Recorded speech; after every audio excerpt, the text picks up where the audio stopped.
애청자 여러분 안녕하셨습니까? 오늘은 받은 은사의 의미라는 제목으로 말씀드리겠습니다. 저는 우리 이민교회가 크게 각성할 때라고 생각합니다. 대형교회는 점점 더 크게 성장합니다. 그런데 그들의 성장은 다 그런 것은 아니지만 불신자들을 전도해서 늘어난 교인들이 아닙니다. 믿지 않는 사람들은 교회를 찾지 않고 이미 믿는 사람들은 편안하게 안주할 교회를 찾아다닙니다.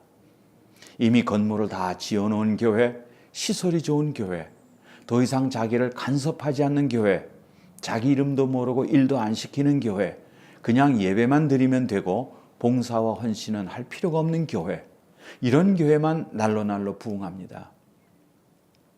어떻게 해서든지 사람만 많이 모이면 된다는 생각으로 영적인 오합지졸들만 모아놓고 우리는 성장하고 있다 이렇게 자랑합니다. 부흥은 안주자를 이끌어내서 헌신자로 만드는 것입니다. 이게 진정한 부흥입니다. 안주는 범죄입니다. 영적으로 깨어있는 성도라면 하나님 앞에서 몸부림쳐야 합니다.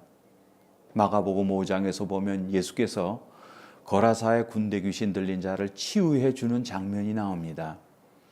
이 광경을 본 사람들이 기적적인 치유를 보면서 기뻐하기는커녕 큰 손해를 보았다고 크게 분노했습니다.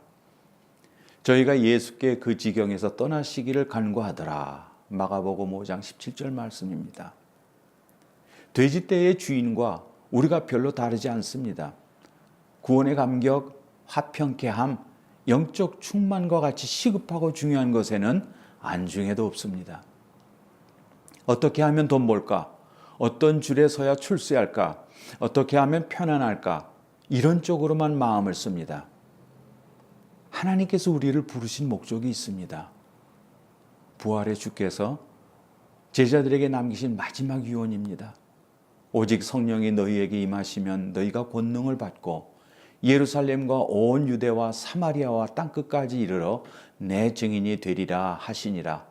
사도행전 1장 8절의 말씀입니다. 우리에게는 증인이 되어야 할 사명이 있습니다. 교회의 존재 목적은 증거하는 것입니다. 따라서 교회가 증거하는 일을 도외시하거나 증거하기에 합당한 구조를 가지고 있다면 그 구조는 좋은 구조지만은 그렇지 않은 구조라면 그 구조는 해체되어야 합니다. 교회는 전통적으로 남전도회, 여전도회 이런 구조를 가져왔습니다. 이것은 각각 여러 가지 연령층에 있는 사람들에게 전도하라고 둔 부서입니다. 전도하지 않으면 전도회는 아무 의미가 없습니다. 그런데 대부분의 여전도회를 보면 바자회 같은 일을 많이 합니다. 전도회는 전도해야 합니다. 전도회 회장도 전도 제일 잘하는 사람이 해야 합니다. 교회는 교제만 하는 것이 아닙니다. 교회는 영적인 군대 모습을 갖춰야 합니다. 너희를 사람 낚는 어부가 되게 하겠다 하고 하셨으면 우리는 사람을 낚아야 합니다. 출애굽한 이스라엘 백성의 목적은 가나안 땅에 들어가는 것이었습니다. 그런데 하나님께서 그들에게 만나를 주니까 그것을 먹고 그만 안주해 버렸습니다. 그 결과 광야에서 40년 동안 방황했습니다. 우리가 지금 그렇게 하고 있습니다. 만나를 앞에 놓고 자랑하고 있습니다. 만나는 먹고 전진하기 위해 소모하는 식품입니다. 예수 믿어서 병 나았다, 부자 되었다, 출세했다. 이것들은 모두 만나입니다. 이것들을 사용해서 전진할 힘을 얻어야 합니다.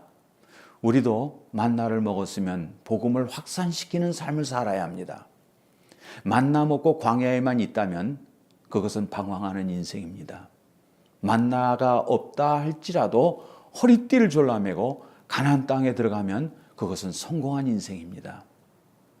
물론 우리는 만나를 구해야 합니다. 물질을 허락해 주세요. 확장하게 해주세요. 성공할 수 있도록 길을 열어주세요. 그러나 그렇게 기도하는 궁극적인 목적은 전진하는 것입니다. 군량미를 확보해서 전진하라는 것이지 군량미 그 자체의 의미가 있는 것이 아닙니다.